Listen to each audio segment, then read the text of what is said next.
Episodio número 6. Hoy hablaremos de un personaje llamado Apolonio de Tiana. ¿Qué influencia tuvo en el cristianismo al comienzo del segundo siglo? Estaremos viendo el libro de Mateo y Lucas. ¿Cuándo se escribió? ¿Cuándo se hizo una interpolación? ¿Y qué tiene que ver Apolonio de Tiana en todo esto? Todo esto lo estaremos hablando y reflexionando en este episodio de Eshma.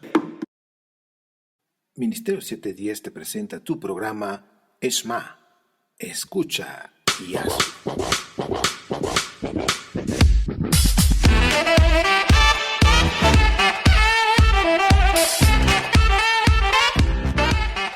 Hola, ¿qué tal? Soy tu amigo Ernesto Rosas.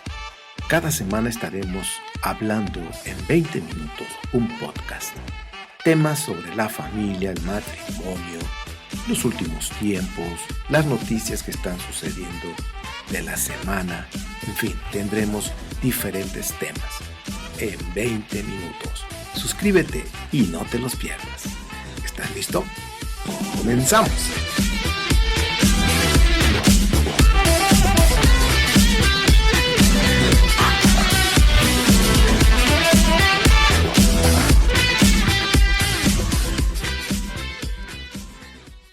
Hola, ¿qué tal, queridos amigos? Reciban saludos desde Pachuca, Hidalgo, México. Estamos transmitiendo de la bella Airosa, como se conoce aquí en nuestro México. Y pues bueno, hoy tenemos un clima bastante soleado, aunque ya la temperatura empezó a mejorar. En días pasados estaba el clima bastante calientito. Pero bueno, disfrutamos el sol, disfrutamos el frío. Y damos siempre gracias a nuestro Padre Eterno por esa bendición de vivir, de respirar y de poder trabajar y servir a los demás. Pues bueno, a lo que nos ocupa en este episodio, que es el número 6 de Eshma, vamos a hablar de un personaje que pues yo la verdad lo descubrí y me llamó la atención todo lo que ha hecho este personaje, llamado Apolonio de Tiana. Nació entre el año 4, ¿sí? El año 4 antes de la era común. Se dice que nació el mismo año que nació nuestro Mashiach. Algunos dicen que fue el año 6, otros que fue el año 3, y bueno, la mayoría han llegado a un promedio que es el año 4. El año 4 es cuando nació nuestro bendito Mesías Yeshua. Este personaje Apolonio fue un filósofo matemático y fue un místico griego, dice aquí que es un neopitagórico. Fue seguidor, fue fan, por decir así, de Pitágoras. Y pues quiero decirles que Apolonio fue un personaje importante en el Imperio Romano, fue conocido. Y bueno, algo que me llamó la atención fue cómo fue concebido. Dice que el dios egipcio Proteo le apareció a su madre y le dijo que se iba a encarnar en ese bebé que iba a venir en su vientre. Entonces, prácticamente lo que nos está diciendo la historia y de en alguna manera la leyenda, porque pues Apolonio sí existió, pero hay datos que se pueden considerar como leyendas. Y pues se dice que pues se fue a un jardín y que hubo pajaritos cantando y bueno, que fue un día espectacular cuando nació Apolonio. Entonces pues Apolonio prácticamente, según lo que nos dice, fue la encarnación del dios Proteo, que es un dios egipcio. Y bueno, hay un conjunto de tradiciones que describen a Proteo como el hijo de Poseidón y como un rey de Egipto. Ahora, las leyendas describen a Apolonio como un hijo de Dios. Yo quiero que vayas observando todo lo que estoy diciendo. Es un lenguaje que se manejaba en el primer siglo. Entonces se manejaba que Apolonio era un hijo de Dios y que milagrosamente nació de una virgen. Ahora, toda esta información está guardada en la historia de Apolonio. Ahora, Apolonio fue miembro de la hermandad pitagórica, era de la escuela del pensamiento a la que también se le conocía como los pitagóricos, Es decir, son seguidores de Pitágoras, alumnos, seguidores de Pitágoras. Ahora, este Apolonio disfrutaba conversar con los discípulos y filósofos griegos de Platón, Crisopo y Aristóteles, y todos ellos también se maravillaban de la sabiduría que tenía Apolonio. Es algo similar cuando hablaba de la infancia de nuestro Mashiach, cuando hablaba con los sabios de la Torá en el templo. Ahora, fíjense que cuando Domiciano era emperador romano, Apolonio fue acusado de magia y fue encerrado en un calabozo cargado de grilletes y cadenas después de cortarle el cabello y las barbas. Pues bueno, ahora sí que Apolonio también estuvo en la cárcel, de alguna manera le levantaron ciertos cargos. Posteriormente fue desterrado. Fue desterrado por este emperador y pues murió al poco tiempo. Más o menos se habla de que vivió aproximadamente 101 años Apolonio. Se dice que murió en el año 97 de esta era común. Ahora, ahora sí que murió al poco tiempo después que fue desterrado. Y esto no fue un obstáculo para que su muerte quedara ahí en el olvido, sino que después de su muerte se empezaron a levantar estatuas y pues empezaron a darle a Apolonio honores divinos. La gente pensaba que sí tenía una esencia divina, pues ya vemos que fue un dios, el Proteo, que fue encarnado en ese bebé cuando nació, cuando estaba en el vientre de su madre. Proteo encarnó en ese bebé. Ahora, fíjate cómo se manejan todos estos lenguajes en el primer siglo.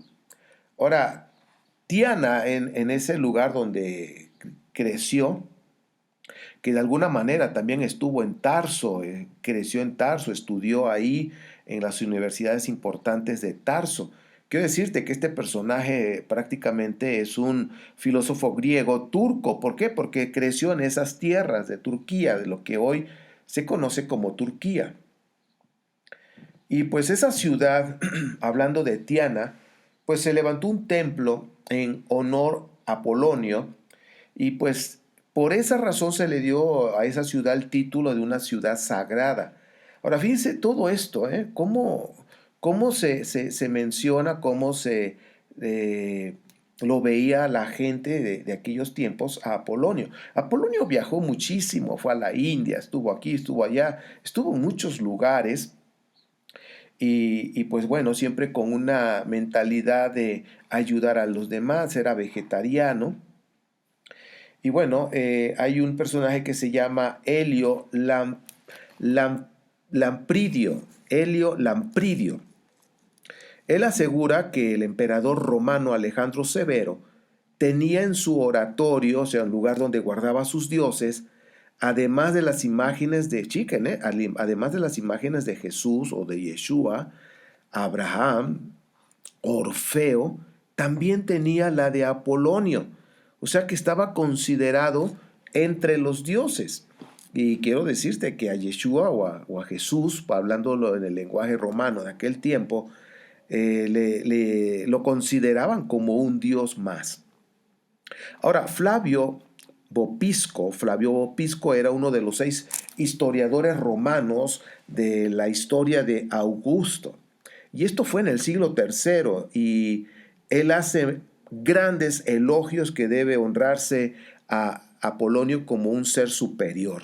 Fíjense cómo todos estos personajes veían a Apolonio como un dios, casi, ahora sí, como el hijo de Dios, y lo veneraban como un dios.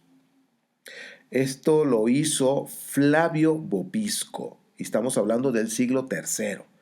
Hasta el siglo V, la reputación de Apolonio se mantuvo viva incluso entre los cristianos. Entre los cristianos se consideraba o siempre hacían referencia de Apolonio.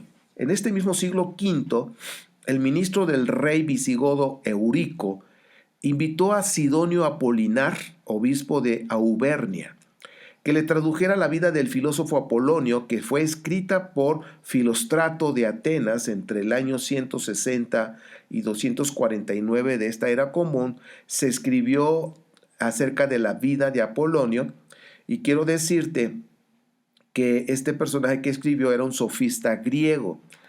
Ahora, el emperador Tito rindió tributo a Apolonio, el filósofo que escribió acerca de su nombramiento. Este filósofo le escribió a Tito, ¿sí? Este filósofo llamado Apolonio le escribió a Tito cuando ascendió al trono, cuando llegó a su nivel más alto, y le mandó una carta aconsejándole. Apolonio le aconsejó a Tito pues que tuviera moderación en su gobierno. Tito hizo una respuesta a su carta de Apolonio y fíjense lo que le escribió. En mi propio nombre y en nombre de mi país le doy las gracias y estaré atento a esas cosas. De hecho, yo he conquistado Jerusalén, pero usted me tiene capturado a mí. Fíjese, estamos hablando ya de un personaje importante como es el emperador Tito. Ya estamos hablando de los años 70. Y quiero que veas cómo Tito, siendo emperador, siendo un personaje importante, pues se refería a Apolonio con mucho respeto. Ahora, durante el segundo siglo, se consideraron los milagros de Apolonio, no fueron cualquier cosa, sino que fueron considerados, ahora sí que estaba en la boca de todos, se comentaba, los milagros y sobre todo después de su muerte, las apariciones que supuestamente tuvo Apolonio con sus discípulos. Después de su muerte, dice que se le apareció uno de sus discípulos que creía que, o sea, más bien este discípulo no creía en la vida del alma, no creía que las personas cuando morían había vida después de esa muerte, es decir, vida del alma. Entonces se le apareció a ese discípulo y fíjense qué coincidencia, es algo parecido como lo que sucedió con Tomás. También se dice que Apolonio murió, resucitó y ascendió al cielo. Eso es lo que se maneja en las leyendas, en la historia de Apolonio. Ahora yo quiero que reflexionemos aquí sobre los discípulos de Apolonio y los discípulos de Yeshua. Estamos hablando ya finales del primer siglo. Estamos hablando entre los años 95 y 100 aproximadamente, y muy cerca del 100, y según los historiadores nos dicen que había un debate, había una disputa, había ciertas discusiones entre los seguidores de Yeshua y los seguidores de Apolonio, hablando de esa divinidad. ¿Quién tenía esa divinidad? Si era Apolonio o la tenía más Yeshua. Entonces, eso estuvo a finales del primer siglo, muy cerca del año número 100. Ahora, a principios del segundo siglo, entre los padres de la iglesia cristiana, que por supuesto estamos refiriéndonos a lo que es y hoy conocemos la iglesia madre, que es del cristianismo, que está en Vaticano, catolicismo. Entre los padres de la iglesia de aquellos tiempos del segundo siglo, estaban las opiniones pues divididas. Unos pues tenían cierta simpatía, cierto apego hacia Apolonio, hay otros que lo rechazaban, decían que era un hereje. Entonces, la opinión estaba dividida, pero fíjense, en cuestión de los filósofos griegos, ahí la opinión estaba unida hacia las alabanzas a Apolonio, estaban unánimes en sus alabanzas hacia Apolonio. Sin embargo, en el cristianismo estaba dividido, pero esa parte dividida, había gente que le llamaba la atención a Apolonio. En el siglo V, en el cristianismo, todavía se seguía hablando del personaje griego, Apolonio. Ahora, quiero que nos enfoquemos en Mateo y Lucas. El primer evangelio, los primeros escritos fueron los de Pablo. Pero el primer evangelio que se escribió, que debería de ir al principio, es el evangelio de Marcos. Ahora, estos evangelios eran anónimos, no tenían nombre, pero se piensa el que es de Marcos, que era un discípulo, era el escriba de Pedro, era un discípulo que estaba cerca de Pedro. Sin embargo, el libro de Marco tiene una gran influencia de la teología de Pablo. Entonces Marco empezó a escribir su evangelio a partir del bautismo, no tocó acerca del nacimiento, no habló nada de la niñez del Mashiach, sino se enfocó prácticamente desde el bautismo. Sin embargo, en los años 80, entre los años 80 y 90, se escribió el libro de Mateo y Lucas. Observen eso, entre los años 80 y 90 se escribió el libro de Mateo y Lucas y tomaron como referencia el libro de Marcos. Para hacer una refutación en aquellos tiempos del primer siglo, no eran como que te hacían un debate y empezaban a hablar, simplemente la refutación que se hacía en el primer siglo era tomar sobre la misma historia y escribir tu propia historia y decir lo que tú pensabas y creías o agregarle aún más. Y así pasó con Mateo y Lucas. Tomaron el libro de Marcos como un modelo a seguir y si te das cuenta, o más bien en los escritos antiguos, de acuerdo a los historiadores y filólogos, de Mateo y Lucas del años 80 al 90, comenzaban con lo que hoy conocemos el capítulo 3. Es decir, que comenzaban igual que Marcos, comenzaban con el bautismo, con la inmersión de Yeshua. Entonces, estamos viendo esto, que iniciaron así su libro o su refutación, empezaron igual que Marcos en el capítulo, lo que hoy conocemos como capítulo 3. Ahora, quiero decirte, hasta ahí vamos bien. En el año 90, el libro de Lucas y Mateo comenzaban igual que Marcos. Estaban desfasados. Dicen que Marcos se escribió entre el año 60 y 71 de esta era común. Estamos hablando de aproximadamente, ¿qué será? 15, 20 años, 25 años de diferencia entre Marcos y Mateo y Lucas. Ahora, los 4 evangelios no hablan de lo mismo. Pablo también difiere de los evangelios. De hecho, en los próximos programas o episodios estaremos hablando de los evangelios y cuáles son las diferencias o contradicciones que nos están mostrando. Por ejemplo, nos hablan de que Yeshua pasó 3 Pascuas, otros dicen que nada más fue una sola Pascua, en fin, hablando de la vida ministerial de nuestro Mashiach. Hay contradicciones, hay varias contradicciones que pues bueno, las estaremos viendo. Regresamos entonces, Pablo también difiere en cuanto a Mateo, Lucas y con Marcos con respecto al nacimiento de Yeshua. Si nosotros nos damos cuenta en los escritos de Pablo, no se refiere tanto al nacimiento. De hecho, Pablo ve a Yeshua antes de su muerte, lo ve como un humano, como todos los seres humanos. Para él, Yeshua vino de manera natural como todos los seres humanos, pero Pablo ya ve que fue exaltado y elevado a otro nivel, vamos a decir, con una esencia divina, después de la resurrección, cuando ya nuestro Mashiach, de acuerdo a lo que muestra Pablo, fue resucitado con un cuerpo glorificado, como las primicias de la resurrección.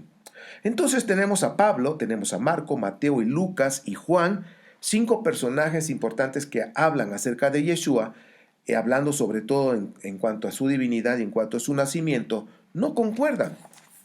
Por ejemplo, Marcos muestra que Yeshua es divino desde la inmersión. Luego Mateo y Lucas dicen, no es divino desde la inmersión, es divino desde la concepción. Aparte, fue concebido sin la intervención de un hombre, porque Miriam se mantuvo virgen antes, durante y después del parto. Entonces estamos viendo que hay diferencias y que bueno, también pues hubo una interpolación por ahí que ahorita les voy a comentar. Pues Pablo, les acabo de decir que Pablo decía que Yeshua fue, ahora sí que tenía esa esencia divina después de la resurrección. Y llega Juan y dice, no, ninguno de ustedes tiene la razón. Para mí, el Mashiach es el logo, es la palabra, es el Dabar, es preexistente y fue encarnado, esa palabra se encarnó y es uno con el Padre. Entonces estamos viendo ahora nosotros la diferencia entre estos evangelios hablando de la del nacimiento del Mashiach. Ahora, hablando de Mateo y Lucas, decíamos que empezaba en el capítulo 3. Según los historiadores y filólogos, en el año 100 aproximadamente se agregó el capítulo 1 y 2, donde hablan un poquito de la niñez, de la genealogía y del nacimiento del Mashiach, sin intervención humana, llevándolo a otro nivel. Y bueno, si nosotros podemos ver, dicen los historiadores que esto fue de alguna manera también influenciados por todas estas debates que había con los seguidores de Apolonio. Pero yo quiero hacerte un comentario sobre la interpolación literaria. Tan solo el libro de Marcos, de entre el año 100 y 200, tuvo dos ediciones donde hubo interpolación, una interpolación literaria. ¿Qué significa eso? Dice, es el agregado de textos, frases, versos, palabras ilegibles o faltantes, introducidas en una obra donde originalmente no existían, o donde no se tenía la certeza de que el autor realmente los hubiera usado. Las interpolaciones literarias suelen realizarse en la literatura y en especial en manuscritos antiguos. Entonces, por ejemplo, el libro de Marcos tuvo interpolación. ¿Por qué? Porque el libro de Marcos llegaba hasta el capítulo 16:8. Sin embargo, hubo una interpolación desde el versículo 9 hasta el 20, hasta el final, y se le agregó más información que no venía en el escrito original, en el más antiguo. Ahora, con respecto a Mateo y Lucas, se le agregó el capítulo 1 y 2, y estamos hablando ya del año 100, donde ya la teología cristiana estaba empezando a surgir con más fuerza. Y pues estaban llevando la divinidad de Yeshua de una manera pues que no estaba establecido en las escrituras. ¿Ok? Yo quiero decirte esto y quiero que reflexiones en esto. Si Mateo y Lucas no hubieran agregado el capítulo 1 y 2, ¿cuál sería tu pensamiento con respecto al nacimiento de Yeshua? ¿Hubieras pensado que fuese la intervención de Joseph? ¿Qué pensaban al respecto en los primeros 40 años después de la resurrección del Mashiach? Es decir, del año 31 hasta el año 70 de esta era común. ¿Cuál era el pensamiento acerca del Mashiach en cuanto al nacimiento? Y quiero volverte a confirmar que la ciencia de la historia nos muestra que entre el año 100 y 200, pues hubo interpolaciones en esos escritos. En el de Marcos, que es el más antiguo de los evangelios, y Mateo y Lucas se le agregó el capítulo 1 y 2. ¿Pero con qué propósito? Seguía la misma línea de lo que se pensaba y de lo que se enseñaba en los discípulos de Yeshua en los primeros 40 años después de su muerte. Pablo no menciona nada de eso al respecto en cuanto a ese nacimiento. Entonces, pues yo te pido por favor que vamos a tener en el blog toda esta información, las fuentes y todo esto, pero sobre todo que investigues la historia de Mateo, de Lucas, de Marco y cómo han sido interpolados. Y quiero decirte que hasta los escritos de Josefo en el cristianismo han interpolado algunas informaciones. Bien, pues este es el tema de esta semana, episodio número 6. Estamos hablando de Apolonio y de los evangelios, los 4 evangelios del Nuevo Testamento o del Pacto Renovado, también conocido como el Brit Hadashah. Pues bueno, esta es la meditación, y yo lo que sí quiero decirte es que nuestra fe o mi fe en Yeshua es aún más grande. Yo creo que es el Hijo de Dios, es el Mashiach enviado por nuestro Padre, y pues que también ahora sí que creo con todo mi corazón y anhelo que pronto regrese a esta tierra a reinar desde Jerusalén, a reinar sobre toda la tierra, como ha sido ya establecido por nuestro Padre, que Él sea el Rey de Reyes en esta tierra. Bueno, mis hermanos, si Abba lo permite, nos estaremos escuchando en el siguiente episodio. Shalom. El aire es claro como el vino, esencia de los pinos. En el viento de atardecer, campanas escuché. Duerme en el árbol y la piedra, solitaria ciudad. Alrededor de tus murallas, sueños cautivos son. Jerusalén, Jerusalén, de oro, bronce, plena de luz. Yo quiero ser un instrumento para tu cantar. Jerusalén, Jerusalén, de oro, bronce, plena de luz. Yo quiero ser un instrumento para tu cantar.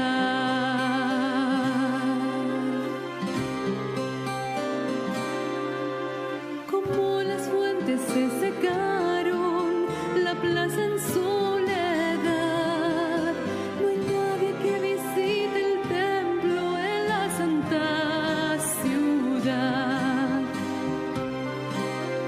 El viento clama entre las rocas, nadie puede bajar por el camino del mar muerto a través de Jericó. Jerusalén, Jerusalén, de oro, bronce, plena de luz. Yo quiero ser un instrumento para tu cantar. Jerusalén, Jerusalén, de oro, bronce, plena de luz. Yo quiero ser un instrumento para tu cantar.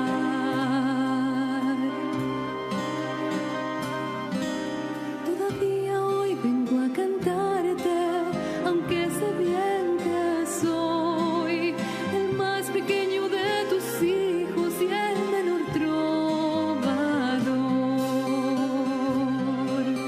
De solo pronunciar tu nombre, mis labios arden.